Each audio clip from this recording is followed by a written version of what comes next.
What's up, guys? Welcome back to another Hank Baits video, and today we're going to be doing something a little different. We're going to be going over some of the first lures I've ever made.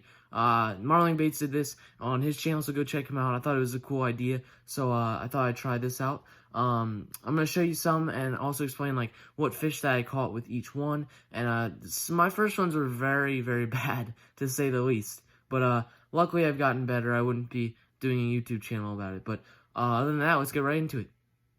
Alright guys, to start it all off, this is, I think my fourth lure that I ever made. But before I explain this, I'll put a picture up here of my first lure that I ever made. This one, not good at all.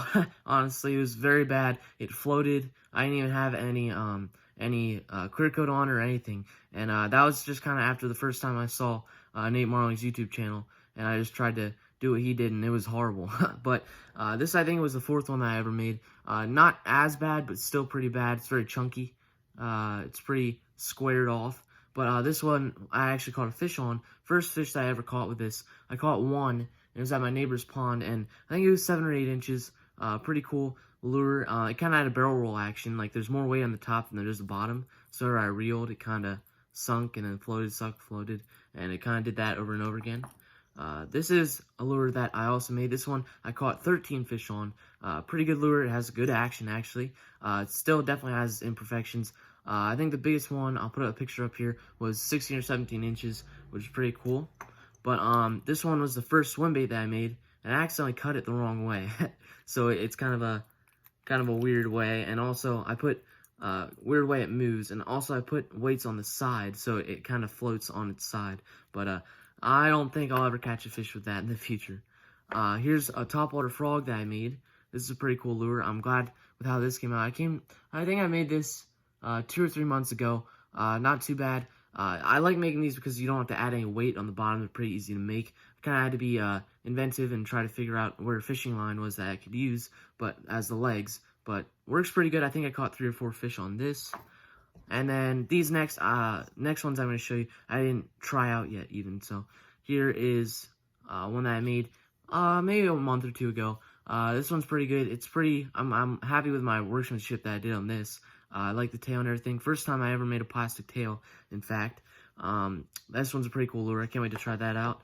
Here's a crawfish lure that I made. If you're new to my channel and you haven't seen some of my videos, I made this one into a YouTube video, 2 parts. So if you're interested, go check that out.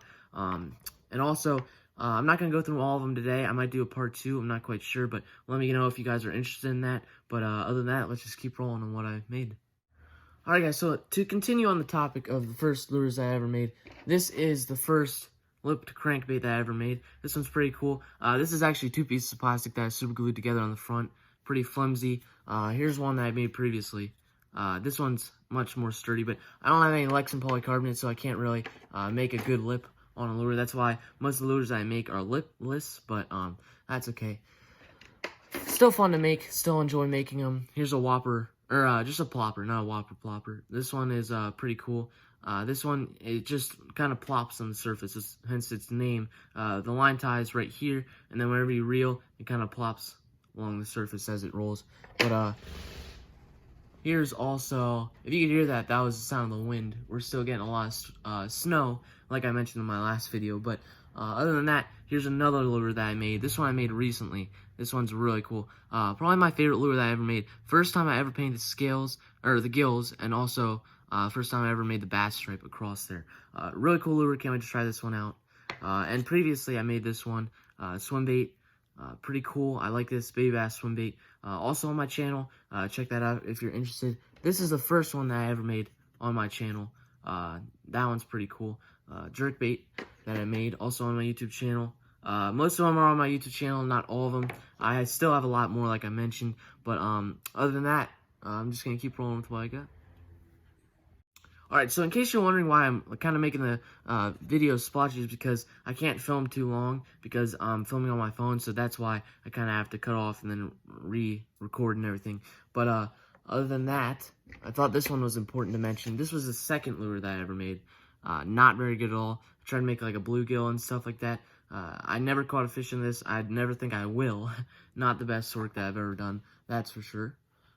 This one is also a rainbow trout rainbow trout kind of paint scheme. Looks pretty cool. I like the paint scheme. It's actually not bad, but the lure itself is kind of messed up. But other than that, that's most of my lures. I still have a lot more, actually. If you guys are interested, like I said, comment in the description down below if you'd like to see the rest. But other than that, if you're new to my channel, consider subscribing. I do a lot of cool videos. I'm not going to let you guys down.